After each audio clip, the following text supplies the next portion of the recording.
పాటల పుస్తకం నుంచి సాంగ్ నెంబర్ 8 8వ పాట అందరం కలిసి దేవనామం స్తుతిస్తూ ఆరాధిస్తూ పాడదాం. అందరికి వచ్చిన పాట సాంగ్ నెంబర్ 8 8వ పాట అందరం కలిసి పాడదాం. ఆకాశవాసులారా యెహోవాను స్తుతించుడి, ఆకాశవాసులారా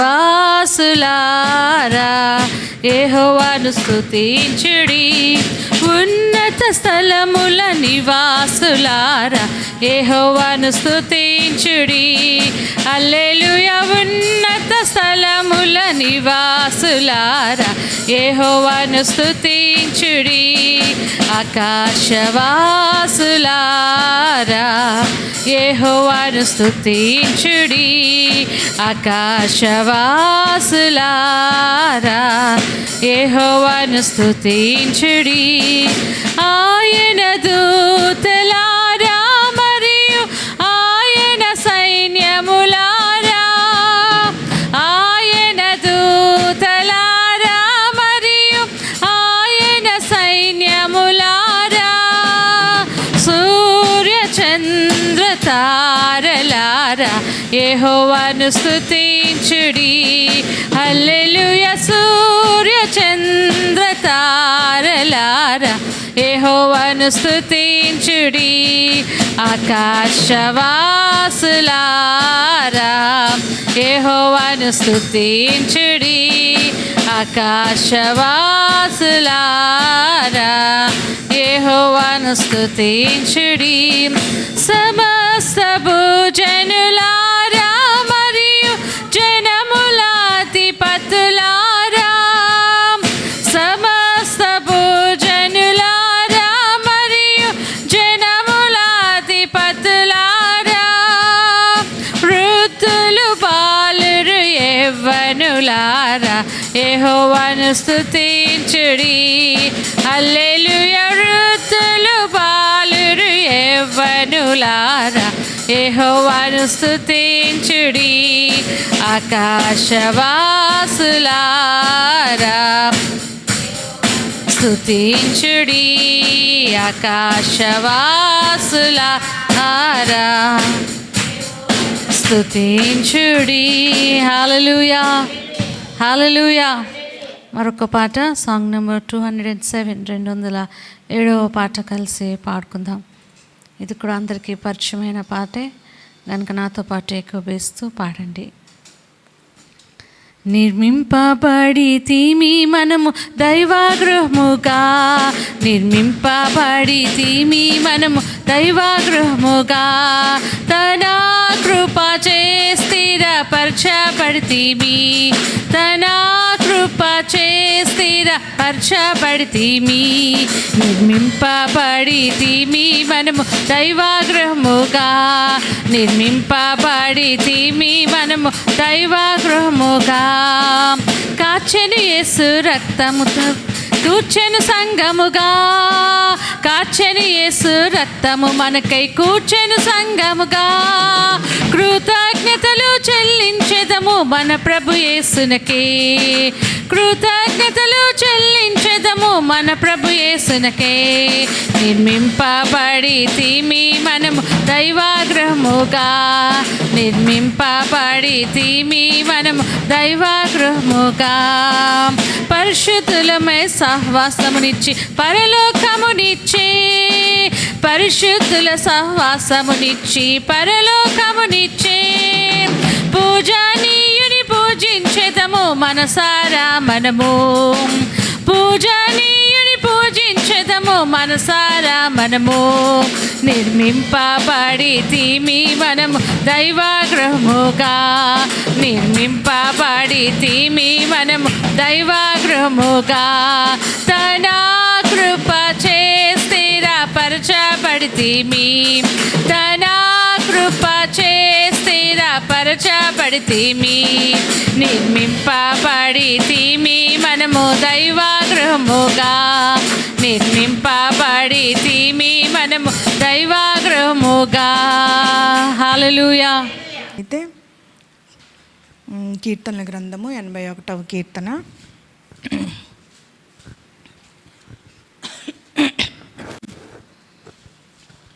1-8 చదువుకుందాము. కొంచెం మంది ఉన్నాం కాబట్టి అందరం చదువుతాము.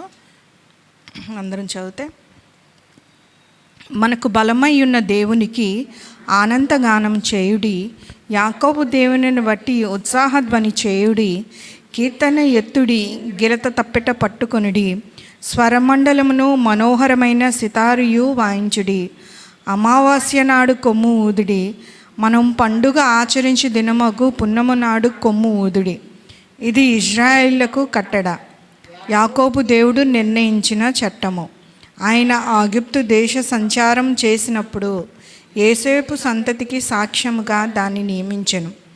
అక్కడ నేను ఎరుగని భాష వింటిని, వారి భుజముల నుండి నేను బరువును దింపగా వారి చేతుల మోత గంపల నెత్తకుండా విడుదల పొందాను. ఆపత్కాలమందు నీవు మొరపెట్టగా నేను నిన్ను విడిపించి తిని, ఉరుము దాగు చోటులో నుండి నీకు ఉత్తరమిచ్చి తిని, మెరీబా జనముల యొద్ద నిన్ను శోధించి తిని. నా ప్రజలారా ఆలకింపుడి, మీకు సంగతి తెలియచేయుదును. అయ్యో ఇశ్రాయేలు, నీవు నా మాట వినిన ఎడల ఎంత మేలు. దేవుడి మాటలు దీవించినగా అట్లా నిల్చున్నట్టే డిప్రె సిస్టర్ ముందు వచ్చినట్లయితే దేవుణ్ణి స్తుతిద్దామా, ఆరాధిద్దామా. హల్లెలూయా. చాలాసార్లు దేవుడు మనకి కొంచెం చల్లదాన్ని అనుభవిస్తే దేవుడిని మర్చిపోతుంటాం, సుఖం వస్తుంటే దేవుడిని మర్చిపోతూ ఉంటుంటాం అన్నమాట. అలాగా వాతావరణం మారేసరికి ఎండ ఉండేటప్పుడు అందరూ వచ్చేవారు, వర్షం పడేసరికి వాతావరణం పడేసరికి మనం కూడా మారిపోయాం, వాతావరణంతో పాటు కూడా మారిపోయాం. Anyway, God is great. దేవుడు గొప్పవాడు. దేవుడు ఆత్మతో సత్యంతో దేవుని ఆరాధించాలంట. ఎలాగ ఆరాధించాలి దేవుని? ఆత్మతో సత్యంతో. ఆత్మతో ఆరాధించాలంటే దేవుడు ఆత్మై ఉన్నాడు కనుక మనం కూడా ఆత్మతో ఆరాధించాలంటే ఒక్క మాట మనం సులువుగా అర్థం చేసుకోవాలంటే, నేను ఈ మాటను ధ్యానించేటప్పుడు నాకు ఒక మాట అర్థమైంది. ఆత్మతో ఆరాధించాలంటే మన శరీరాన్ని ఆస్పదం చేసుకోకుండా ఆరాధించడమే దేవుణ్ణి ఆత్మతో ఆరాధించడం. మన శరీరంతో అంటే ఎవరినో చూసి ఇన్స్పైర్ అయిపోయి ఆరాధించడం కన్నా, లేదంటే అటు ఇటు చూస్తూ కాకుండా ఆత్మతో, దేవుడితో మన ఆత్మ కనెక్ట్ అవ్వాలన్నమాట. మన ఆత్మ ఆయనతో కనెక్ట్ అయ్యేటప్పుడు ఆత్మతో ఆరాధించగలుగుతుంటాం. తర్వాత సత్యంతో ఆరాధించమని అడిగాడు దేవుడు. సత్యంతో ఆరాధించాలంటే అబద్ధంగా ఆరాధించకపోవడమే సత్యంతో ఆరాధించడం, నిజముగా ఆరాధించడమే సత్యంతో ఆరాధించడం, యథార్థంగా ఆరాధించడమే దేవుని సత్యంతో ఆరాధించడం అన్నమాట కదా. నేను అనుకునేది ఏంటంటే అదే అనిపించింది. ఇప్పుడు మనకి విగ్రహాలు ఉండవు కదా, మనం బొమ్మలు పెట్టుకొని దేవుణ్ణి పూజించము. అలాగైతే శరీరాన్ని కనెక్ట్ అయ్యి ఆరాధిస్తాం. కానీ మనకు అవేమి ఉండవు కనుక దేవుడు ఆత్మ కనుక ఆత్మతో కనెక్ట్ అవ్వాలి. ఎప్పుడైతే ఆత్మతో కనెక్ట్ అవుతామో అప్పుడు ఆటోమేటిక్గా ఏమవుతుందంటే సత్యముతో ఆరాధించడం అవుతుంది. అంటే అటు ఇటు దిక్కులు చూస్తూ, లేదా మనసులో ఇంకేవో ఆలోచించుకుంటూ అటు ఇటు ఆలోచించుకున్నాము. ఇంట్లో అది పెట్టేసి వచ్చాను, పిల్లలు తిన్నారో లేదో, లేదంటే ఇంట్లో ఆయన వచ్చారో లేదో, తాళం వేసారో లేదో, తలుపులు వేసారో లేదో, కిటికీలు వేసారో, వర్షం లోపలికి వచ్చేస్తుంది. ఇవన్నీ చాలా ఆలోచిస్తుంటా. అలాగ ఆలోచించేటప్పుడు నిజంగా ఆరాధించినట్టు అవ్వదు, యథార్థంగా ఆరాధించినట్టు అవ్వదు కదా. పాటలు ఉంటాయి కదా, చాలా పాటలు, ప్రభువా నేను ఆరాధిస్తూ మర్చిపోతాను, నా శ్రమలు మర్చిపోతాను, నా దుఃఖాన్ని మర్చిపోతాను. ఎలా మర్చిపోతారు భక్తులు? ఎలా మర్చిపోగలరు? ఎప్పుడైతే దేవునితో కనెక్ట్ అవుతారో అప్పుడు ఇవన్నీ మర్చిపోయి మనం పాడగలుగుతాం. మన శరీరంలో బలహీనత, అనారోగ్యము, లేదంటే ఇంకేమైనా ఉంటే అవన్నీ మర్చిపోగలుగుతాం ఎప్పుడైతే దేవునితో ఆత్మతో సత్యముతో ఆరాధించగలుగుతాము. కనుక కొద్దిమంది కూడా మనము కొంతసేపు ఆయన్ని ఆత్మతోనూ సత్యముతోనూ ఆరాధించడానికి ప్రయత్నించడంలో తప్పు లేదు. ప్రయత్నిద్దాం. దేవుడు నిజంగా సహాయం చేస్తాడు. ఆశగల ప్రాణాన్ని దేవుడు తృప్తిపరిచే దేవుడు. నిజంగా ప్రభువా నేను ఆత్మతో సత్యంతో ఆరాధించాలనుకుంటున్నాను అని ప్రార్థన చేసుకునేటప్పుడు దేవుడు మన ఆశని తీరుస్తాడు కదా. కొంతసేపు ఆయన్ని కీర్తిస్తూ ఆరాధిస్తూ కొనియాడదామా? ఏక మనసుతో, ఏకాత్మతో ఆయన సన్నిధి మన మధ్యన దిగొచ్చులాగిన, ఆయన ఆత్మ మన మధ్యన దిగొచ్చులాగిన కదా. దేవుణ్ణి ఆరాధిద్దామా? ఆయన కొనియాడదామా? కొంతసేపు హల్లెలూయా హల్లెలూయా. మనసారా హృదయ అంతరంగం నుంచి నువ్వు ఆరాధించినప్పుడు ఆత్మతో ఆరాధించగలుగుతావు. నిజముగా ఆరాధించగలిగినప్పుడు, యథార్థంగా ఆరాధించినప్పుడు ఆయన సత్యముతో నువ్వు ఆరాధించగలుగుతావు నా ప్రియ సహోదరి. ఇందులో మర్మాలు ఏమీ లేవు, ఏవేవో మిస్టరీస్ లేవు, లోతుల్లోకి వెళ్ళి తవ్వేయాల్సిన అవసరం ఏమీ లేదు. కానీ నీ హృదయంలో నుంచి దేవుణ్ణి ఆరాధిస్తే చాలు, నువ్వు ఆత్మతో ఆరాధించగలుగుతావు, సత్యముతో ఆరాధించగలుగుతావు కదా. హల్లెలూయా. నువ్వు ప్రేమతో ఆరాధించేటప్పుడు ఆయన్ని ఆత్మతో ఆరాధించగలుగుతావు. ఆయన నీకు చేసిన మేలును తలపోసుకుంటూ ఆరాధించినప్పుడు ఆయన్ని నువ్వు ఆత్మతో ఆరాధించగలుగుతావు. ఎప్పుడైతే ఆత్మతో ఆరాధిస్తావో, ప్రభువా నీకు వందనాలు, నా జీవితంలో ఎన్నో మేలు చేశారు, ఎన్నో ఉపకారాలు చేశారు. ఇది నేను రాలేకపోయినా అనుకున్నాను ప్రభువా, నేను రాలేనేమో అనుకున్నాను, నా శరీరం సహకరించలేదు, నా ఆరోగ్యం సహకరించలేదు. కానీ నీ సన్నిధిలో నిలబట్టకు, నీ కార్యం జరిగించటకు నువ్వు చూపిన కృపను బట్టి నీకు వందనాలు. ఇది నేను రాలేనేమో నేను అనుకున్నాను, నాకు అస్సలు ఒంట్లో బాగాలేదు, నేను రాలేనేమో అనుకున్నాను. ప్రభువా నాకు సహాయం చేయి అనుకుంటూ నేను వచ్చాను. దేవుడు నన్ను తీసుకొచ్చాడు. నా ప్రియ సహోదరి, అలాగే నీ జీవితంలో కూడా ఏదైనా మేలు దేవుడు చేయకుండా ఉన్నాడా? ఒక్క మేలు కూడా నీ జీవితంలో యేసయ్య చేయకుండా ఉన్నాడా? దాన్ని బట్టి నేను కృతజ్ఞతలు చెల్లించగలవా ఈ సమయంలో? హల్లెలూయా, హల్లెలూయా, హల్లెలూయా, హల్లెలూయా, హల్లెలూయా. గొప్ప దేవుని కలిగి ఉన్నాము కదా, నరులను కాదు, ఆయన దేవుని కలిగి ఉన్నాం, గొప్ప దేవుని కలిగి ఉన్నాం, నీకన్నిటిని తుడుచుగల దేవుని కలిగి ఉన్నాం. హల్లెలూయా, హల్లెలూయా, హల్లెలూయా. రాజా నీ సన్నిధిలోనే ఉంటానయ్యా, మనసారా ఆరాధిస్తూ బ్రతికేస్తానయ్యా. అందరం కలిసి పడదామా? బిగ్గరగా పడదామా? బిగ్గరగా. ఉంటానయ్యా, మనసారా ఆరాధిస్తూ బ్రతికేస్తా. మరొకసారి పడదామా? రాజా నీ సన్నిధిలో నేనుంటానయ్యా, మనసారా ఆరాధిస్తూ బ్రతికేస్తానయ్యా. నేనుండాలేనయ్యా,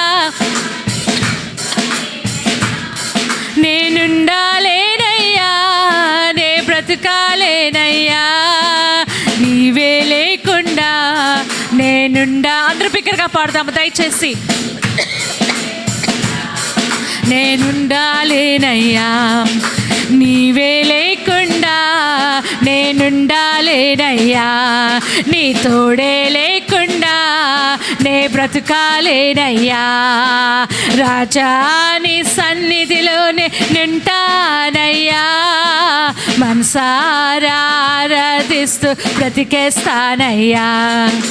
రాజా నీ సన్నిధిలో నేనుంటానయ్యా, మనసారా ఆరాధిస్తూ బ్రతికేస్తానయ్యా. నీ సన్నిధానములో సంపూర్ణ సంతోషం, ఆరాధించుకునే విలువైన అవకాశం. నీ సన్నిధానములో సంపూర్ణ సంతోషం, ఆరాధించుకునే విలువైన అవకాశం. కోల్పోయినవన్నీ నాకు ఇచ్చుటకును, బాధల నుండి బ్రతికించుటకును. కోల్పోయినవన్నీ నాకు ఇచ్చుటకును, బాధల నుండి బ్రతికించుటకును. నీవే రాకపోతే నేనేమైపోతునో, నీవే రాకపోతే నేనేమైపోతునో. నేనుండాలేనయ్యా, నే బ్రతకాలేనయ్యా, నేనుండాలేనయ్యా, నే బ్రతకాలేనయ్యా, నీవే లేకుండా నేనుండాలేనయ్యా, నీ తోడే లేకుండా నే బ్రతకాలేనయ్యా, నీవే లేకుండా నేనుండాలేనయ్యా, నీ తోడే లేకుండా నే బ్రతకాలేనయ్యా. ఒంటరి పోరు నన్ను విసిగించిన మనుషులెల్లరూ నన్ను తప్పు పట్టి, అందరం కలిసి పాడదామా? ఒంటరి పోరు మనుషులెల్లరూ నన్ను తప్పు పట్టినా, ఒంటరి వాడే 1000 మంది అన్నావు, నేనున్నానులే భయపడకు అన్నావు. ఒంటరి వాడే 1000 మంది అన్నావు, నేనున్నానులే భయపడకు అన్నావు. నేనంటే నీకు ఎంత ప్రేమ యేసయ్యా, నేనంటే నీకు ఎంత ప్రేమ యేసయ్యా.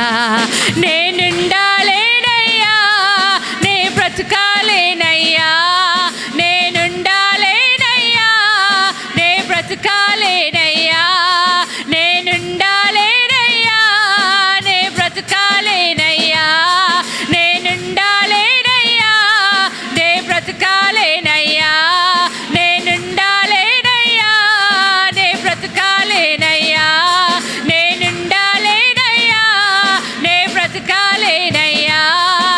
నీవే లేకుండా నేనుండాలేనయ్యా, నీ తోడే లేకుండా నే బ్రతకాలేనయ్యా. నీవే లేకుండా నేనుండాలేనయ్యా, నీ తోడే లేకుండా నే బ్రతకాలేనయ్యా. నీవే లేకుండా నేనుండాలేనయ్యా, నీ తోడే లేకుండా నేనుండాలేనయ్యా. నీ సన్నిధానములో సంపూర్ణ సంతోషం, ఆరాధించుకునే విలువైన అవకాశం. నీ సన్నిధానములో సంపూర్ణ సంతోషం, ఆరాధించుకునే విలువైన అవకాశం. కోల్పోయినవన్నీ నాకు ఇచ్చుటకును, బాధల నుండి బ్రతికించుటకును. కోల్పోయినవన్నీ నాకు ఇచ్చుటకును, బాధల నుండి బ్రతికించుటకును. నీవే రాకపోతే నేనేమైపోదును, నీవే రాకపోతే నేనేమైపోదును.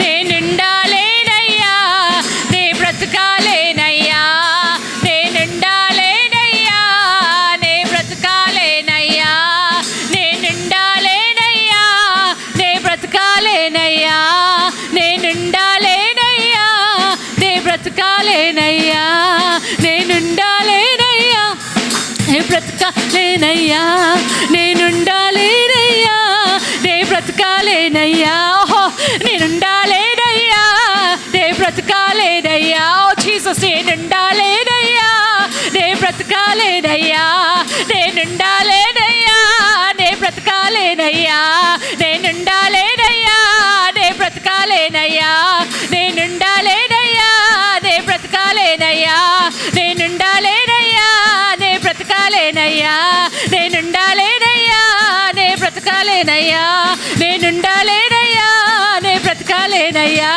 నేనుండాలేనయ్యా, నే బ్రతకాలేనయ్యా. నీవే లేకుండా నేనుండాలేనయ్యా, నీ తోడే లేకుండా నే బ్రతకాలేనయ్యా. నీవే లేకుండా నేనుండాలేనయ్యా, నీ తోడే లేకుండా నే బ్రతకాలేనయ్యా. నీవే లేకుండా నేనుండాలేనయ్యా, నీ తోడే లేకుండా నే బ్రతకాలేనయ్యా. నీవే లేకుండా నేనుండాలేనయ్యా, నీ తోడే లేకుండా నే బ్రతుకాలేనయ్యా. నేనుండాలేనయ్యా, నే బ్రతుకాలేనయ్యా, నేనుండాలేనయ్యా, నే బ్రతుకాలేనయ్యా. ఓ జీసస్, నీవే లేకుండా నేనుండాలేనయ్యా, నీ తోడే లేకుండా నేనుండాలేనయ్యా. అవునేసయ్యా, మీరు లేకపోతే మేము ఉండలేము నాయనా. నేనుండలేను నాయనా, నిజముగా నేనుండలేను. నేను ఆరాధిస్తూ బ్రతికేస్తాను యేసయ్యా. ఎస్ లార్డ్, ఎస్, మీ సహాయం చేయమని వేడుకొచ్చున్నాను నాయనా. మమ్మల్ని జ్ఞాపకం చేసుకోమని వేడుకొచ్చున్నాం. కొద్ది మందిగా కూడిన మమ్మలను మీ సన్నిధిలో జ్ఞాపకం చేసుకోమని వేడుకొచ్చినాం. ప్రత్యేకమైన దీవెన, ప్రత్యేకమైన అనుభవము, ప్రత్యేకమైన ఆశీర్వాదముతో, ప్రత్యేకమైన విడుదలతో, ప్రత్యేకమైన నాయన ఆ స్థితితో మమ్మల్ని నింపమని వేడుకొచ్చినాం. మీ కృప చూపించమని వేడుకొచ్చినాం ప్రభువా. మీ సహాయము దయచేయమని వేడుకొచ్చినాం. ప్రేమతో నిన్ను ఆరాధింతును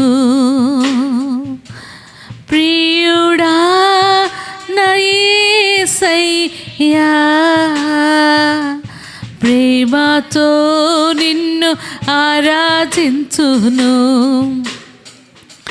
ప్రియుడా నా యేసయ్యా. ప్రేమతో నిన్ను ఆరాధింతును. మేఘస్తంభమై ఉన్నానంటివే, అగ్ని స్తంభమై ఉన్నానంటివే. మేఘస్తంభమై ఉన్నానంటివే, అగ్ని స్తంభమై ఉన్నానంటివే. కన్నా వెంబడి శ్రమ వచ్చినా నన్ను విడువక మరువనంటివి. అవును యేసయ్యా, అవును తండ్రి. శ్రమ వెంబడి శ్రమ వచ్చినా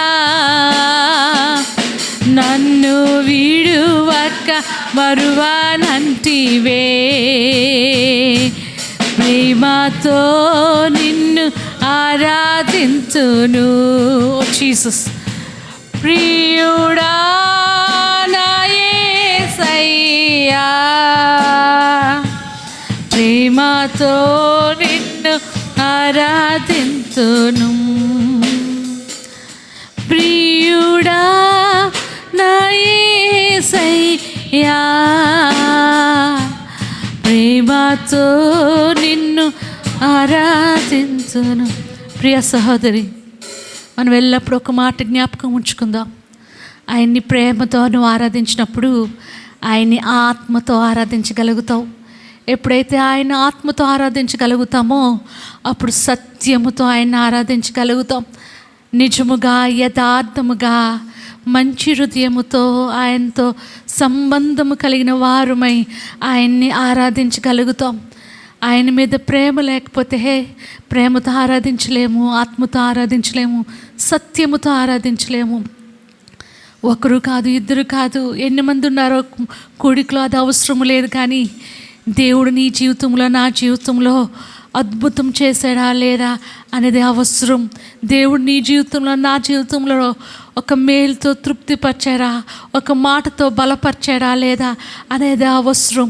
కనుక ఈ సమయంలో ఎవరు వచ్చారో ఎవరు రాలేదో నీకు అనవసరం. దేవుడు నీ సన్నిధిలో ఉన్నాడు. నువ్వు దేవుడితో కనెక్ట్ అయ్యావో లేదో అది అవసరము. అది చెక్ చేసుకొని, అది పరిశీలించుకొని ఆయనతో కనెక్ట్ అవ్వడానికి ప్రయత్నం చేయను. నా ప్రియ సహోదరి, దేవుడు ప్రేరేపింపగా ఈ మాట చెప్పాను. Be connected with Jesus. ఆయనతో కనెక్ట్ అయ్యుండు. దేవుడు నిన్ను వాడుకోవడానికి సిద్ధంగా ఉన్నాడు. హల్లెలూయా. పరిశుద్ధుడా నా యేసయ్యా, నీ సన్నిధి ప్రశస్తమైనది, నీ సన్నిధి సంపూర్ణమైనది, నీ సన్నిధిలో ఆనందమున్నది, నీ సన్నిధిలో స్వస్థత ఉన్నది, నీ సన్నిధిలో విడుదలన్నది, నీ సన్నిధిలో నాయన సమాధానమున్నది, నీ సన్నిధిలో నాయన నెమ్మదినది, స్వస్థతనది. ప్రభా మీ కొందనాలు ప్రభా. ఆ సన్నిధిని మా మధ్య నుంచినందుకు మీ కొందనాలు చెల్లించుకొచ్చాం నాయన. చిన్నవారుము నాయన, ఎందుకు పనికి రాని వారుము ప్రభా, కొద్ది వంద వారం అయినప్పటికీ ప్రభా నీ సన్నిధి మా మధ్య నుంచినందుకు వేలాది కోట్లాది వందనాలు చెల్లించుకొచ్చాం ప్రభా. నాయన మా ఆరాధన మీ సన్నిధికి చేర్చుకొని మీ బలమైన వర్తమానంతో మమ్మల్ని నింపి నాయన మీరే మహిమ గంత ప్రభావాలు పొందమని నజరేయుడగు యేసుక్రీస్తు నామములో అడిగి వేడుకొంచున్నాను తండ్రి. ఆమేన్, ఆమేన్. దయచేసి కూర్చుందాం. పరిశుద్ధుడా, ప్రేమ గల తండ్రి, కృపగల దేవా నాయన, నీ సన్నిధికి నాయన మమ్మల్ని సమకూర్చి నీ సన్నిధిలో మేము ఆనందించుటకు, నేను స్తుతించుటకు నువ్వు చేసిన మేలంతటి బట్టి నీకు వందనాలయ్యా. ఆశతో మేము వచ్చి ఉన్నాం ప్రభువా. పరిస్థితులు సానుకూలపరుచున్నప్పటికీ ప్రభువా నాయన నీ సన్నిధులు రావాలని నాయన ఆశతో వచ్చి ఉన్న ప్రతి హృదయాన్ని మీరు ఎరిగి ఉన్న దేవుడు ప్రభువా. మనుషులు మాట్లాడితే అది వ్యర్థం ప్రభువా. మీరు మాట్లాడమని వేడుకుంటున్నాం ప్రభువా. మీరు మాట్లాడితే మేము బ్రతుకుతామయ్యా. మీరు మాట్లాడితే మీరు నెమ్మది పొందుకొని నాయన దీవెనలతో మేము వెళ్తామని నమ్ముచున్నామయ్యా. నాయన ఈ దినాన మా ఆశను మీరు తీర్చి మీరు మాట్లాడి మమ్మల్ని నెమ్మదిపరిచి నాయన మీరు మాత్రమే ఈ దినాన మహిమ గంత ప్రభావాలు పొందుకోమని యేసయ్య పరిశుద్ధ నామములో అడిగి వేడుకుంటున్నాం తండ్రి. ఆమేన్. అమ్మా ఆమెన్లు వినబడట్లేదు. వీలైతే ముందుకు వచ్చేయండి, ఏం పర్వాలేదు.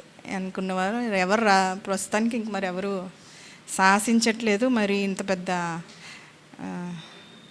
తుఫానులోని కొట్టుకొని పోతారని భయం వేసి ఉంటుంది అందరికీ. సో వాళ్ళ ప్రాణాలకు భయపడి రాలేకపోయారు. వచ్చిన వారందరికీ ప్రభు పేరట వందనాలు. దేవుడు మిమ్మల్ని అందరినీ బహుగా దీవించి ఆశీర్వదించునుగాక. ఏం రాలేదు, నా మెసేజ్ వినలేదని బాధ అయితే లేదు. కానీ ఏంటంటే 33 సంవత్సరాలు అయిపోయింది మన సంఘాన్ని ఈ సంవత్సరం 34. మళ్ళీ ఇంకా మనం ఏంటంటే పశుప్రాయంలో ఉన్నట్లు వర్షానికి ఎండకి ఆగిపోయేటట్టు ఉండేది ఆత్మీయ జీవితం అయితే ఎన్నాళ్ళు మనం నేర్చుకునేది వ్యర్థమే కదా. ఇర్మియా ప్రవక్త అన్నాడు, నీవు పాదచారులతో పరిగెత్తలేక అలిగిపోయి అయితే మీరు గుర్రములతో రౌతులతో ఎలా పోరాడుదురు అని అంటారు. అంటే మాట ఎట్లాంటి మాట అంటే ఇక్కడ కూర్చున్నప్పుడు పరిశుద్ధాత్మ దేవుడికి జ్ఞాపకం చేస్తే వెంటనే దొరికింది వాక్యం కూడా. ఏంటంటే 12వ అధ్యాయం 1వ మాట. అంటే ఎవరిని ఏం అనడానికి ఏం కాదు, మనల్ని మనం ప్రోత్సాహపరచుకోవడానికి ఒక మాట. నీవు పాదచారులతో పరిగెత్తగా వారు నిన్ను అలయగొట్టిరు కదా, నువ్వు రౌతులతో ఎలాగ పోరాడుదువు? నెమ్మది గల స్థలంలో నువ్వు క్షేమంగా ఉన్నావు కదా, యోర్దాను ప్రవాహంగా వచ్చినప్పుడు నువ్వేమి చేయదు. అంటే ఏంటంటే కాలినడక వచ్చిన వారు నడవలేక, వారితో నువ్వు నడవలేక నువ్వు అలసిపోతే గుర్రముల మీద నిన్ను వెంటాడుతారు, గుర్రముల మీద వస్తారు శత్రువులు. అప్పుడు నువ్వు పరిగెత్తగలవా? కాలినడకలతో వచ్చిన వారితోనే నువ్వు పోరాడలేకపోతున్నావు. అంటే చిన్న చిన్న పరిస్థితులకే మనం తలయొగ్గి దేవుని కొరకు నిలబడలేకపోతున్నప్పుడైతే అట్లాంటిది ముందున్న రానున్న సమయం, రానున్న దినాలు బహు భయంకరమే. అంటే విశ్వాసం కొరకు పెను సవాళ్ళు వచ్చినప్పుడు ప్రభు కొరకు హింసలు, కష్టాలు పెద్ద పెద్దవన్నీ వస్తాయి. ఇంకా అప్పుడు మనం విశ్వాసాన్ని పట్టుకొని ఎట్లా నించుంటాం? క్షేమంగా ఉన్నప్పుడు, సౌఖ్యంగా ఉన్నప్పుడు, పరిస్థితులు సానుకూలపరిచినప్పుడు మనం వచ్చినట్లే రాలేకపోతే ఇంకనూ మూసుకుపోయి కొట్టుకుపోయి అట్లాంటి టైంలో మీరు చెప్పనవసరం లేదు, ముందే పాస్టర్ గారు క్యాన్సిల్ చేసేస్తారు. ఈ వర్షంలోనే వస్తారో రారో అని అడిగితే తెలుస్తుంది కదమ్మా. అట్లాగా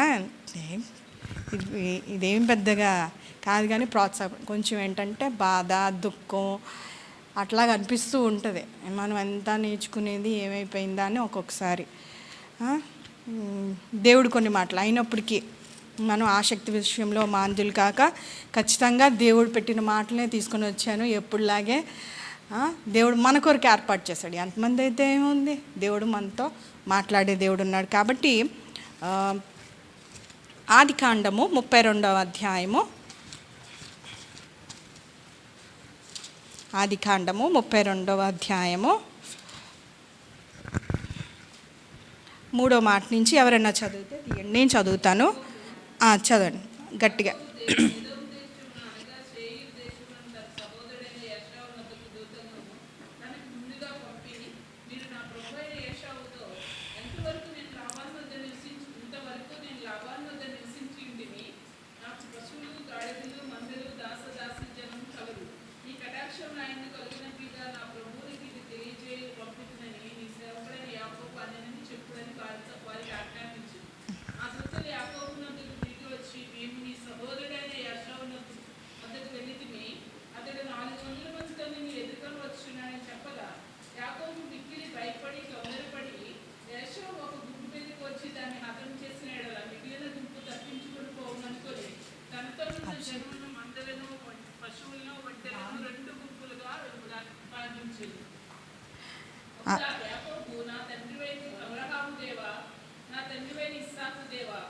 నీ దేశమునకు నీ బంధువుల యొద్దకు తిరిగి వెళ్ళుము. సమస్తమైన ఉపకారములకును సమస్త సత్యమునకును అపాత్రుడను. ఎట్లనగా నా చేతి కర్రతో మాత్రమే ఈ యోర్దాను దాటితిని. ఇప్పుడు నేను 2 గుంపులైతిని. నా సహోదరుడైన ఏశావు చేతి నుండి దయచేసి నన్ను తప్పించుము. అతడు వచ్చి పిల్లలతో తల్లిని నన్ను చంపునేమో అని అతనికి భయపడుచున్నాను. నేను నీకు తోడై నిశ్చయంగా వేలి చేయుచు విస్తారం ఒకటి వలన లెక్కింపలేని సముద్ర ఇసుకవలె నీ సంతానం నిస్తరింపజేయుదునని సెలవిచ్చితివే అని. ఓకే, థ్యాంక్ యూ అక్క. ఇందులో మనకు అందరికీ తెలుసు, చాలా సుపరిచితం, మన అందరికీ తెలిసిన యాకోబు కొరకు చిన్నప్పటి నుంచి వింటూనే ఉన్నాం కదా. యాకోబు కొరకు ఇక్కడ మనం చూసుకున్నట్లయితే ఇక్కడ యాకోబు చేసిన ప్రార్థన, ఈ 32 అధ్యాయంలో 2 ప్రార్థనలు ఉంటాయి. ఒకటి ఇది మనం చదువుకున్నాం, ఆ తర్వాత యొబ్బోకు దగ్గర దేవునితో పెనుగులాడి చేసిన ప్రార్థన 2 ఉంటాయి. వీలైతే సమయం ఉంటే 2 మాట్లాడుకుందాం, లేదంటే ఒకటితో ఆపేద్దాం. ఏంటంటే భక్తులు, ఎందుకంటే ఇప్పుడు భక్తులు చేసిన ప్రార్థన, బైబిల్లో భక్తులు చేసిన ప్రార్థనలు ఏంటంటే ఒక అద్భుతమైన పాట. ఎందుకంటే అది ఒక మాదిరి. చాలామంది భక్తులు సమూయేలు కానీ, ఎలీషా కానీ, దానియేలు కానీ, ఎజ్రా కానీ, నెహమ్యా కానీ చేసిన ప్రార్థనలన్నింటినీ మనం ఏంటంటే దేవుడు ఎందుకు పొందుపరుచున్నాడు అంటే ఖచ్చితంగా వాళ్ళు ఎటువంటి విశ్వాసంతో ప్రార్థన చేశారు, ఎటువంటి దేవుని ఆధారం చేసుకున్నారు, ఎటువంటి మాటలు వాడారు, ఎటువంటి భావోద్రికాలు, ఎటువంటి పరిస్థితుల్లోని వారు ప్రార్థన చేశారు అని మనం తెలుసుకున్నట్లయితే అది మనకు ఒక మాదిరి. లేదు మేము చిన్ననాటి నుంచి మేము ప్రార్థన వీరులము, లేదంటే అది మాకు తెలియంది కాదు అని అనుకోవడానికి అయితే లేదు. దేవుడు ఏమంటున్నాడంటే మనల్ని దేనికంటే సమస్త జనులను వెళ్ళి శిష్యులుగా చేయడం, మనని క్రైస్తవులుగా విశ్వాసులుగా ఉండటానికి కాదు కానీ శిష్యులుగా ఉండటానికి. శిష్యులు అన్న మాటకి ఏంటంటే నిత్య విద్యార్థి, అంటే రోజు నేర్చుకునేవాడు. అంటే శిష్యులు యేసయ్యని ఏం అడిగారంట, అద్భుతాలను చేయడం మాకు నేర్పించాయా, ఎట్లాగ మేము హీల్ చేయాలో లేదంటే ఎట్లాగ మేము ప్రసంగం చేయాలో అడగలేదు. కానీ ఏం అడిగారంట, మాకు ప్రార్థించుట నేర్పని యేసయ్యని అడుగుదాం. మరి అటువంటి శిష్యులకి అవసరమైనప్పుడు ఏంటంట మనం కూడా ఈ భక్తులు జీవితాల నుంచి మనము ప్రార్థనా శైలిని కానీ ఇక్కడ యాకోబు చేసిన మాదిరిని మనం ఒకసారి చూసుకున్నట్లయితే ఏమవుతుందంట, మన ప్రార్థనా జీవితాన్ని ద బేసిక్స్ ఆర్ ఇంపార్టెంట్. మనకి ఏంటంటే పునాదులు చాలా ఇంపార్టెంట్. క్రైస్తవ జీవితానికి ప్రార్థన వాక్యము 2 రెక్కల్లాంటివి, పక్షికే కదా, ఎన్నో మార్లు విన్నాం. అట్లాంటిది ఏంటంటే ఈ భక్తుల జీవితాల్లోని వారు ఎట్లా మాట్లాడారో, ఏ పరిస్థితుల్లో ఎట్లాగ చేశారో అవి మనం తీసుకున్నట్లయితే ఆత్మీయ జీవితంలో ప్రార్థన జీవితంలో ఏంటంటే మనం మెరుగుపరచుకోవటానికి ఎంతైనా దోహదపడతాయి. ఇది ఎవరికి కానంటే మాకు అన్నీ తెలుసు, ప్రార్థన విషయంలో మేము ప్రావీణ్యులు, ప్రార్థన వీరులము, యోధులము అని అనుకున్న వారికి కాదు, కానీ దేవుని సన్నిధికి వచ్చి నేర్చుకోవాలని, శిష్యులుగా మారాలని ఉన్నవారికే ఏంటంటే అర్థం చేసుకునే మనసుతో ముందుకు వస్తేనే ఏమవుతుందమ్మా, పరిశుద్ధాత్మ దేవుడు కూడా మనతో మాట్లాడతాడు కదా. ఇక్కడ ఏం చూసుకున్నామంటే యాకోబుని దేవుడు లాబాను దగ్గర ఉన్నప్పుడు 20 సంవత్సరాలు అయిపోతాయి. అక్కడ చేసిన తర్వాత గొర్రెలు కాసిన తర్వాత దేవుడే అక్కడి నుంచి పిలిచి నీవు ఉన్నది చాలు, నీ ఊరుకు, నీ సొంత దేశానికి, నీ సొంత ఊరుకు, తల్లిదండ్రులకు తిరుగు వెళ్ళు అని చెప్పి మాట్లాడిన తర్వాత లాబాను దగ్గర నుంచి బయలుదేరి తన పిల్లలు, భార్యలు, పశు సంపద, తనకున్న కలిగిందంతయు తీసుకొని వస్తూ ఉన్న సమయంలోని ఆ మార్గంన వెళ్ళాల్సి వచ్చినప్పుడు ఏమొస్తుందంట, ఎదోము అనే దేశం వస్తుంది. ఎదోము అంటే యాషావు అని. యాషావుకు మరో పేరు ఏంటంటే ఎదోము, అంటే ఏషావు ఉన్న ప్రాంతం అంతా ఎదోము ప్రాంతం అంటారు. అది క్రాస్ చేసి వెళ్ళాల్సిన ప్రాంతము అయ్యుంది. ఎదోము ఏషావు ఎందుకు గుర్తొచ్చాడంట, తను 20 సంవత్సరాల క్రితము ఏషావుకి చేసిన ఆ మోసము అది గుర్తొస్తుంది. ఏంటంటే ఒక కలగూర వంట కొరకు ఏంటంటే అన్నను మోసం చేశాడు. తర్వాత తండ్రితో అబద్ధం చెప్పి తండ్రికి రావాల్సిన ఏంటంటే ఆ దీవెనలన్నీ ఏంటంటే యాకోబు సంపాదించుకున్నాడు. కాబట్టి ఏంటంటే తండ్రి ఇప్పుడు ఏంటంటే ఆ అన్న దగ్గర నుంచి ఆ భయంతోనే ఇట్లాగా అన్న ఏంటంటే రౌద్రుడు ఎప్పుడైతే నాకు ఒక్క కూడా దీవెన లేదా అని చెప్పి ఇస్సాకు దగ్గర నుంచి అడిగినప్పుడు చంపాలని ఉద్దేశంతో నీకు దీవెన కాదు కానీ శాపమే ఉంటుంది ఇంకా. అప్పుడు ఏంటంటే చంపాలని ఉద్దేశంతో బట్ ఆ ప్రాణ భయంతో యాకోబు ఏం చేస్తాడంటే లాబాను దగ్గరికి సిరియా దేశంకి పారిపోతూ ఉంటాడు. ఇప్పుడు ఇన్ని సంవత్సరాల తర్వాత మళ్ళా దేవుడు దర్శించి నువ్వు తిరిగి నీ ఇంటికి వెళ్ళు అంటే, ఇప్పుడు ఇంటికి వెళ్ళాలంటే ఆ మార్గంలో ఏమొస్తుంది, ఏదో మార్గం. అది ఎవరంట, తన అన్నది. ఇప్పుడు ఏమైందంట, ఇప్పుడు ఏం చేస్తాడు అన్న మిక్కిలి ఏంటి ఇక్కడ తొందరపడి భయపడుతున్నాడంట. ఎంత మోసగాడు ఏంటంటే, అబద్ధం చేసిన వాడు అంతకి ఏంటంటే ఇన్ని ప్రణాళికలు వేసి ఇన్ని పథకాలు వేసి ఇంత జ్ఞానంతో ఉన్నవాడికి కూడా ఇప్పుడు అన్నని ఎదుర్కోవడానికి చాలా భయం అన్నమాట. ఏం చేస్తాడో, ఎట్లా ఎదుర్కొంటే, వెనక చూస్తే వెనక్కి తిరిగి వెళ్ళలేని పరిస్థితి, ముందుకు చూస్తే ఇట్లాగా ఎదోము ప్రాంతాన్ని దాటి వెళ్ళవలసిన పరిస్థితి వచ్చినప్పుడు ఏం చేస్తాడంట, 2 గుంపులుగా పశువులను, గాడిదలను, మందలను, దాసదాసీలను కలరు. ఇప్పుడు ఒక వర్తమానం పంపిస్తాడు యాషావుకి. నేను ఇప్పుడు ఏంటంటే నిన్ను కలుసుకోవడానికి నేను వస్తూ ఉన్నాను. నేను ఇప్పుడు ఏంటంటే నాకు సమృద్ధి అయిన సంపద ఉంది, అన్నీ ఉన్నాయి, కానీ నిన్ను కలుసుకోవడానికి నేను వస్తాను. ఇప్పుడు ఏంటంటే ఇంకా నీ కటాక్షం అంటే యాషావు మనసు 20 సంవత్సరాలు పగబట్టి ఉన్నాడు అన్న. ఇప్పుడు ఆ మనసును తెలుసుకోవటానికి ఏంటంట, ముందుగా వెళ్ళి మీ కొంతమంది తన సేవకుల్ని పంపించి తెలుసుకొని రండి అని చెప్పి వెళ్ళాడు. వాళ్ళు వెళ్ళి నీ సహోదరుడు కొంతమంది దూతల్ని యాకోబు నొద్దకు తిరిగి వచ్చిరు, ఆజ్ఞాపించారు. వారు వెళ్తారు. వెళ్ళిన తర్వాత యాషావు దగ్గర నుంచి ఒక కబురు తీసుకొస్తారు. ఏంటంటే మీ అన్న దగ్గర 400 మంది ఏంటంట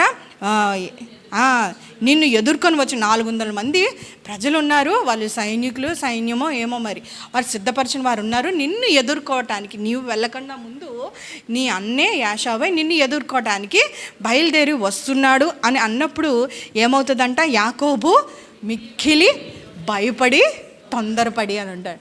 అంటే ఏమైంది, ఎంత మనిషికంటే భయము సహజం అయినప్పటికీ వెనుతిరిగిపోలేదు. లాబాన్ దగ్గరికి వెళ్ళి సహాయం అడగలేదు.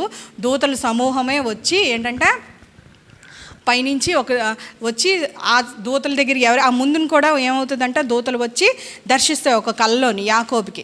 వారిని దేవుడు అనుకోకుండా వారిని సహాయం అడగలేదు, కానీ ఎవరి దగ్గరికి వెళ్ళాడంట, దేవుడి దగ్గరికి వెళ్ళాడు. ప్రార్థన చేయాల్సి వచ్చినప్పుడు ఎక్కడికి వెళ్ళాలంట, యెహోవా నామము బలమైన దుర్గం అంట, అందులోకి నీతిమంతుడికి వెళ్ళి సురక్షితంగా ఉంటాడంట. ఏంటంట, యెహోవా నామాన్ని బట్టే బలం తెచ్చుకున్నాడు, ధైర్యం తెచ్చుకొని ప్రార్థన చేశాడంట. మనం విశ్వాసి భయం కలిపినప్పుడు, విపత్తుకమైన పరిస్థితులు వచ్చినప్పుడు, కలవరపడే పరిస్థితులు వచ్చినప్పుడు మనం ఆశ్రయించాల్సిన ఎవరంట, బలమైన దుర్గము యెహోవా నామంని బట్టే ప్రార్థన చేయాలి. ఆయన రెక్కల నీడనే మనకు ఆశ్రయం, ఆయనే మనకు క్షేమాధారమై ఉన్నాడు. కాబట్టి ఏం చేశాడంట, దేవుని బట్టి ప్రార్థన చేసినప్పుడు ఏమైందంట, ఏశావు ఒక గుంపు మీదకి వచ్చి తొందరపడి ఒక గుంపు మీదకి వచ్చి హతం చేసి మిగిలిన గుంపు తప్పించుకుపోవును అనుకొని తనతో ఉన్న జనులను, మందలను, పశువులను, ఒంటను 2 గుంపులుగా ఏంటంట, యాకోబుకి చాలా ఎత్తుగలవాడు.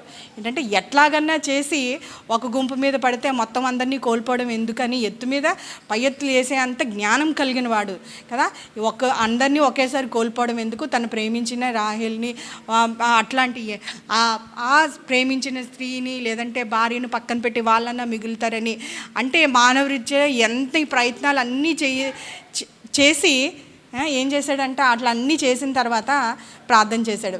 ప్రార్థన ఎప్పుడు మనకి లాస్ట్ ఆప్షన్ అవ్వకూడదు, కానీ దేవుడు మనకి ఫస్ట్ ఆప్షన్. అన్నీ చేసిన తర్వాత దేవుడి దగ్గర రావడం కాదు, కానీ ఏమీ చేయకుండా మొదటగా ఏంటంటే దేవుడే మనకు ఆధారం, దేవుడే మన ఆశ్రయం, దేవుడే మన కోట. దేవుని దగ్గరికి ఎవరికి చెప్పకుండా ముందు మన భర్త ఉండొచ్చు, పిల్లలు ఉంచు, ఏ సమస్య వచ్చినప్పుడు ముందు వారి దగ్గరికి పరిగెత్తకుండా ఏంటంటే మంచి అలవాటు ఏంటంటే మొదటిగా దేవుడి దగ్గరికి వారు ఏంటంటే ఓదార్చొచ్చు, కొంచెం బలపరచొచ్చు ఏమో, కానీ ఈ సమస్యను అయితే తీర్చలేరు. అన్న అదే చేసింది మందిరానికి. నేను ఏంటంటే ఒక కుమారుడి కంటే నేనేంటంటే 10 మంది కుమారులతో సమానం కన్నా ఆయన ఆ స్త్రీకి ఆ మాట కన్నా మించింది ఏంటమ్మా, లోకరీత్యా ఆలోచిస్తే నేను ఏంటంటే 10 మంది కుమారుల కంటే నేను ఎక్కువైన వాడిని కదా, నువ్వెందుకు బాధపడతావు, నేనే అంటే నువ్వు బాధపడాలి అని అయినప్పటికీ కూడా ఆ మాటతో సంతృప్తి పడలేదు, ఓదార్పు నొందలేదు. కానీ దేవుని మందిరానికి వెళ్ళి దేవుని సన్నిధిలో ప్రార్థన చేసి తన హృదయం అంతా కృమ్మరించుకుంది. అప్పుడే ఏమైందంట, దేవుని దగ్గర వాగ్దానం పొందుకుంది, నిశ్చయతో వెళ్ళింది. మరి ఎన్నడూ దుఃఖముఖమో ఏంటంటే పెట్టనే లేదంట. అట్లాంటి రీతిగాని ఇప్పుడు ఏంటంట, ఇప్పుడు యాకోబు రీతిలో ఏం చేస్తున్నాడంట, ప్రార్థన చేస్తాడంట. బహుశా అటువంటి రీతిగా తెలుసుకోవాల్సినవి తెలుసుకోకూడనివి కూడా ఉన్నాయి. ఏం చేస్తున్నాడు, ఓ పక్క దేవుడి మీద ఆధారపడుతున్నాడు, ఓ పక్క మానవ రీత్యా చేయాల్సిన ఏంటంటే ఆలోచనలు కూడా చేస్తున్నాడు, లోకానుసారమైనవి, యుక్తి మీద. కానీ తెలుసుకోవాల్సింది ఏంటంటే నా తండ్రి అయినా అప్పుడు యాకోబు 9వ మాట నుంచి చదువుతున్నాను చూడండి, ఎవరన్నా 9వ మాట నుంచి. నా తండ్రి అయిన అబ్రహాం దేవా, నా తండ్రి అయిన ఇస్సాకు దేవా, నీ దేశమునకు మీ బంధువుల యొద్దకు తిరిగి వెళ్ళుము, నీకు మేలు చేసేదని నాతో చెప్పిన యెహోవా. అక్కడి ఆగుదాం. ఎట్లా సంబోధిస్తున్నాడు, ముందు నా తండ్రి అయిన యాకోబు దేవా, అబ్రహాం దేవా, నా తండ్రి అయిన ఇస్సాకు దేవా అని చెప్తున్నాడు. చూడండి ఏంటంట, అప్పుడు నా పితరుల్ని జ్ఞాపకం చేసుకుంటున్నాడు. నా పితరులకి సహాయం చేసావు, అబ్రహాంని ఏర్పాటు చేసుకున్న అబ్రహాంని కరువు వచ్చినప్పుడు భద్రపరిచావు, పోషించావు, తప్పించావు, దీవించావు, అట్లాగా నాకు కూడా సహాయం చేయంటున్నాడు. ఇస్సాకును దీవించావు, ఇస్సాకును బలపరిచావు, అట్లాగే నన్ను కూడా నువ్వు ఏర్పరచుకున్నావు, నీ వాగ్దానం నిమిత్తము నన్ను కూడా నువ్వు ఏర్పరచుకున్నావు, యాకోబుని కూడా నువ్వు ఏర్పరచుకున్నావు. కాబట్టి నా పితరులకి ఎట్లాగైతే సహాయం చేసావో, నా పితరులకి ఎట్లాగైతే కృప చూపించినావు, నాకు కూడా కృప చూపించి, ఎట్లాగైతే వారిని పోషించావో నన్ను కూడా పోషించి, ఎట్లాగైతే వారిని భద్రపరిచావో శత్రువుల నుంచి అట్లాగే నన్ను భద్రపరిచి, ఎట్లాగైతే విడిపించావో అట్లాగే విడిపించి అంట. అందుకే దేవుడు ఏమన్నాడంట, అబ్రహాం దేవా, ఇస్సాకు దేవా పాట పాడతావు, అందరికీ చాలిన దేవుడు అయ్యా. అందుకే హెబ్రీయులు రాసిన పత్రికలో ఏముంటుందంటే, వారి దేవుడని అనిపించుకుంటకు సిగ్గుపడువాడు కాదంట. ఆ భక్తులందరూ కూడా దేవుడికి ఏంటంటే అంతే ఇష్టంగా, అంతే నమ్మకంగా, అంతే యథార్థంగా వారి జీవితాలని కొనసాగించుకున్నారు. దేవుడు ఇచ్చిన వాగ్దానాన్ని బట్టి వారు ఏంటంటే గుడారాల్లో ప్రయాణించారు, లేదంటే దేవుని మాటకు లోబడి ఉన్నారు. అబ్రహాం కానీ లేదంటే ఇస్సాకు కానీ అట్లాగా నడిచి వచ్చారు. కాబట్టి తర్వాత యాకోబు కానీ అట్లాగా దేవుడు ఏం చేస్తున్నాడంటే అంతే నమ్మకమైన దేవుడు మాట ఇచ్చి నెరవేర్చే దేవుడు అబద్ధమాడుటకు ధర్మాత్రుడు కాదు. కాబట్టి ఏం చేశాడంట, వారి నమ్మకత్వానికి వారే నమ్మకంగా ప్రయాణించినప్పుడు, వారే నమ్మకంగా ఆత్మీయ జీవితాన్ని కొనసాగించినప్పుడు ఇంతకన్నా దేవుడు దేవుడు మరింత నమ్మకంగా ఏంటంట వారి జీవితాలను బట్టి ఏంటంటే నేను సిగ్గుపడలేదు అంటే, దేవుడు సిగ్గుపడలేదంటే ఐఎమ్ ప్రౌడ్ ఆఫ్ యూ, నేను గర్వపడుతున్నానని దేవుడు చెప్తున్నాడంట. వారి జీవితాలను బట్టి వారిని బట్టి ఏంటంట గర్వపడుచున్నాను అని చెప్తున్నాడు. అంటే ఇదేంటి జ్ఞాపకం చేసుకుంటున్నాడంటే, దేవుడు వారి జీవితాలని జ్ఞాపకం చేసుకుని అట్లాగే ఇట్లాగా ఇంకో భక్తుడు కూడా చూడండి, మొదటి రాజుల గ్రంథము 19, ఏలియా కూడా చూడండి కర్మేల్ పర్వతం మీద 19వ అధ్యాయం 36వ మాటలోని ఏం చెప్తాడంట, ఏలియా కూడా కర్మేల్ పర్వతంతో బయలుదేవతలు ప్రవక్తలతోని ఆహాబ్ రాజుతోని సవాళ్ళతోని ఉన్నప్పుడు కూడా ఒక మాట ప్రార్థన చేస్తూ ఉంటాడు. చాలా చిన్న ప్రార్థన, కనీసం ఆ ప్రార్థన అంతా చెప్తే ఒక సెకండ్ కూడా పట్టదు, ఒక మినిట్ కూడా అవ్వదు. కానీ ఏం చేస్తాడంట, ఎక్కువైన కాడు ఏంటని చేస్తాడు. ఎందుకు జ్ఞాపకం చేసుకుంటున్నాడంటే, వారి దేవుడివి ఇప్పుడు నేను కూడా ప్రవక్తని, నీ నామమునే నేను చేస్తున్నాను, వారికి చేసిన అద్భుతాలు నా పక్షాన్ని కూడా చెయ్యు అని చెప్పి ఇటువంటి భక్తులు చేసి ఎట్లా చేస్తారంటే, అబ్రహాము దేవ, ఇస్సాకు దేవ అని పితరులు వారి విశ్వాసాన్ని జ్ఞాపకం చేసుకున్నారు, వారి నడవడిని జ్ఞాపకం చేసుకున్నారు, వారి ఆత్మీయ జీవితాన్ని జ్ఞాపకం చేసుకున్నారు. అప్పుడు అద్భుతాలు చేసే దేవుడు నువ్వు మారని వాడు కాబట్టి మా పితరుల్ని జ్ఞాపకం మేము చేసుకుంటాం. చూడండి 22వ మాట, కీర్తనల గ్రంథంలో ఒక మాట ఉంటుంది చూడండి, 22:4 అనుకుంటాను కీర్తనలు. అట్లాగే మా పట్ల కూడా చేయు. చూడండి ఎస్ అదే